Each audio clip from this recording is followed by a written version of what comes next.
Hi, my name is Jamie Tomey, and I am pleased to welcome you to a special edition of Evanston Bound, brought to you by Artist Bookhouse. Today we're speaking with Kemone Hendricks of Evanston Present and Future about Juneteenth and the celebration that she has brought to Evanston in partnership with Hecky Powell, who recently passed away from COVID. I hope you enjoy our conversation, and I hope you have a chance to visit her website and her Facebook page. Thank you so much.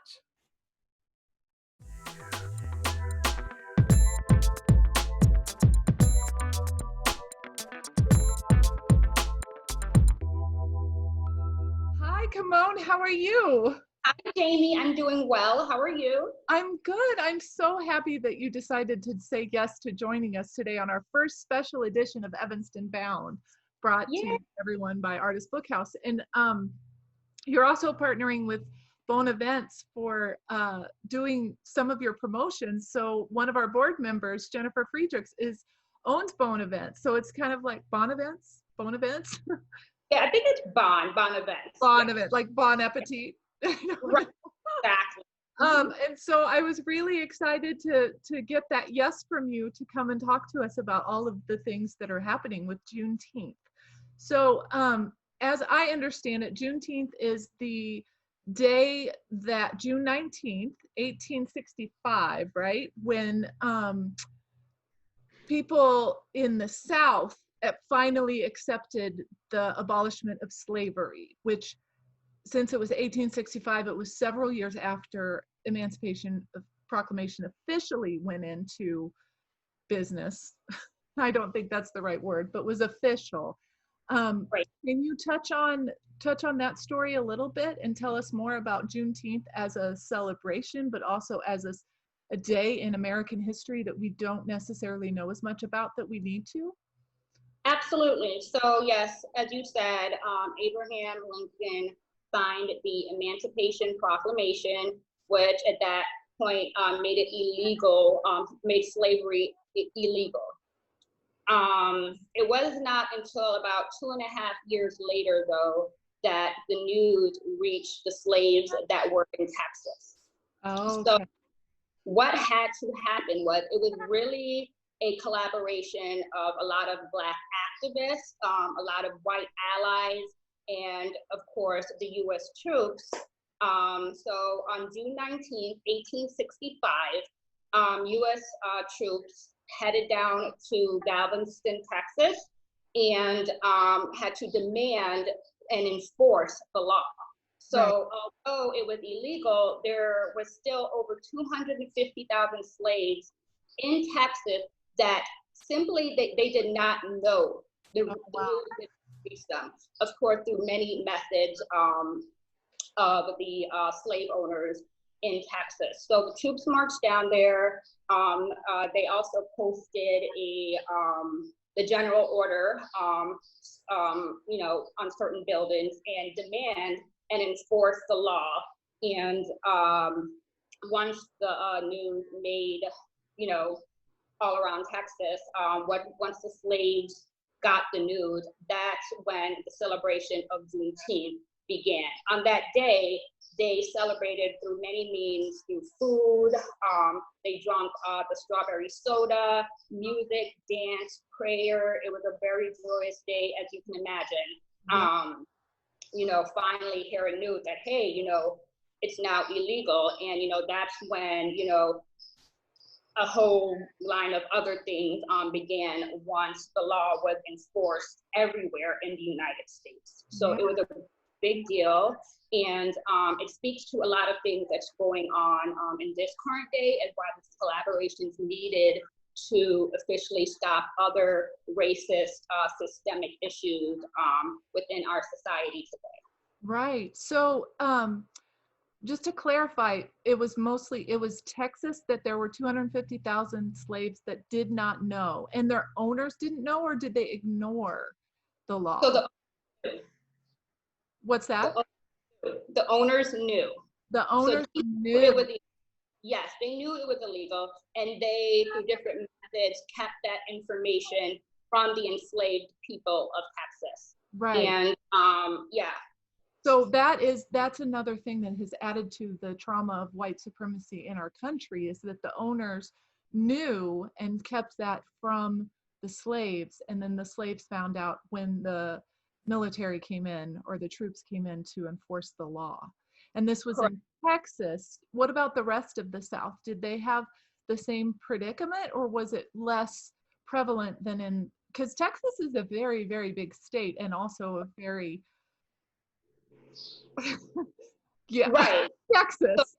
But it was Texas. You know, the Texas was, you know, one of the most rebellious states. And Yeah. if you think about it, today, up until this day, Texas is, you know, still has a lot of racist issues. Yes. From their residents as well. And yeah, so it was Texas.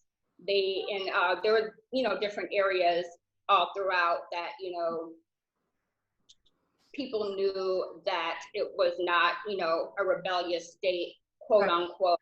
And a lot of people went to those states instead of Texas to go through the racism. Yeah. So how did Juneteenth as a celebration spread up to Evanston, and how was it that, what's the story with you bringing it to Evanston? Because I think the first time I heard about it was years ago. I lived in Rogers Park, and they had the posters up. I don't remember what group was doing Juneteenth at that time, but in the farmers market they had hey, Juneteenth. And so I was really curious about how you decided this was something for Evanston, and how you brought it to Evanston, and who you had to work with. And you've been working on this for several years, and this June was supposed to be your first parade that we could have in Evanston, because you've been working for it for years. So how did that come about for you and for Evanston? So what Juneteenth stands for is the fact that the emancipation of, you know, the United States did not happen on July 4th, 1770, and everyone was not free that day. Right. So we're not free until everybody's free. Right. Juneteenth is not something that's just for Texas, although that specific incident happened in Texas. It's for the whole of the United States to celebrate not only the freedom of Black people, but the fact that there's still work to do in many areas, and that the 4th of July, everyone was not free. So therefore, it's a celebration for everyone in the United States to recognize and respect. So Happy Powell has been doing Juneteenth celebrations in Evanston for a very long time. He has a connection to Juneteenth, which his great-grandparents were born into slavery, and he tells that story all throughout Evanston at different events that he hosts and different celebrations. And he also has a strawberry Juneteenth soda that has his great-grandfather's picture on it. And you know, strawberry soda was something that's connected to Juneteenth, as that's something that a lot of the Black people drunk as a celebratory drink on that day. Yeah. Food drink on that day. So I would say my first Juneteenth celebration that I did was last year at the Noise Cultural Arts Center, and it was in collaboration with Happy, who was a part of it, and he told his family history. He brought his Happy ribs, and he had the Juneteenth strawberry soda, and I had a lot of other collaborations with an Evanston artist, poetry, music, just a lot of different aspects, and it was held at the Noise Cultural Arts Center. And so that was just a celebration. And soon after, as you can only imagine, there's a lot of people that attended that had never heard of Juneteenth. There's a lot of people that knew about it, but has never actually been to a celebration before.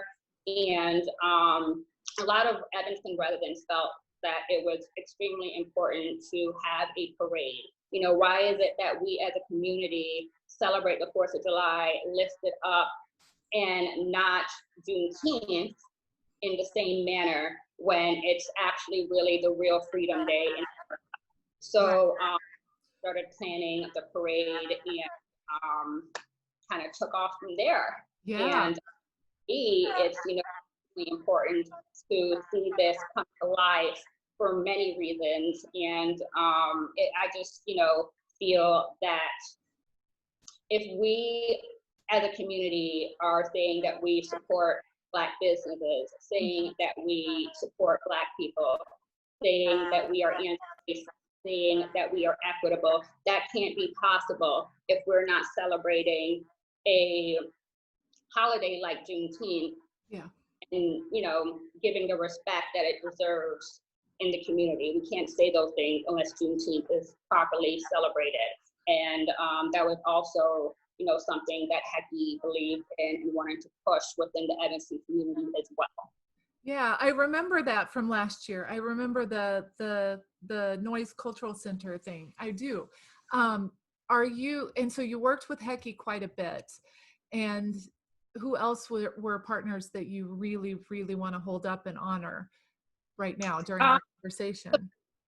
So there was a lot of different organizations within Evanston that I collaborated as wise as supporting the celebration and also participating. But it's pretty much just me that does all the planning. Alderman Robin Ruth Simmons, she has been extremely supportive of the celebration and it becoming a parade as well. And she's also working on a Juneteenth proclamation for Evanston that will be out soon, which was something that Hecky spoke to her about and advocated for during the last celebration. So I'm really happy to see something, you know, become, you know, official regarding Juneteenth in Evanston. Yeah. So yeah. That's fantastic. So tell me a little bit more about how you've had to pivot the celebration from, this is like a double question, how you've had to pivot it to the online piece, but also, are you able to have a parade? Are we still doing that as far as social distance parade? Are we able to do that, or has that been just completely shifted to all online?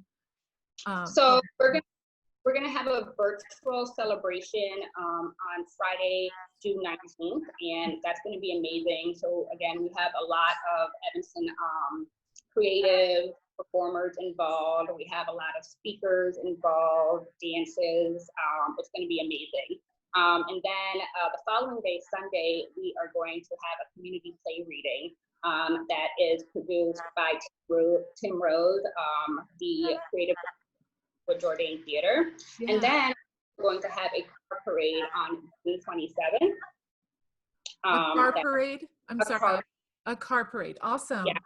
Parade on June 27th, and that's still all I'm planning, but essentially the actual person parade, I pivoted from the beginning after, you know, I saw everything happening with the virus and the pandemic, and just, you know, Governor Pritzker, he had also said at, you know, one point, all large gatherings, summer events, you know, should be canceled. Yeah. And, you know, safety was first, but I'm just so happy that, you know, at this time, we're not only able to celebrate, you know, Juneteenth and have somewhat of a parade. I'm also planning little pop-up shots, educational pieces to keep the community engaged, because my ultimate goal is for everyone to have June 19th on their calendar, you know, be prepared for a parade next year.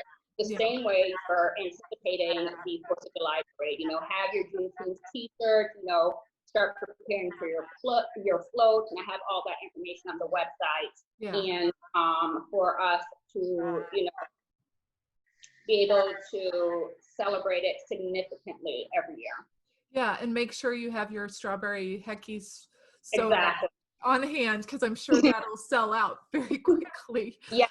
Yeah. So if part of your pivot online, and you and I had already sort of talked about this a little bit, was I saw a post about 30 days of Juneteenth, where every single day you're posting something on your Facebook page, which for those who are new to this is Evanston Present and Future on Facebook. That's that's your page and your group. So, and you've been posting stories of activists that are in the Black community and the queer community because of Pride Month, whose stories haven't necessarily been as well told in the United States and in the world. So tell me a little bit more about how that storytelling piece is important to you and important to the Juneteenth initiative as well. Yeah, so June is Pride Month and also Juneteenth.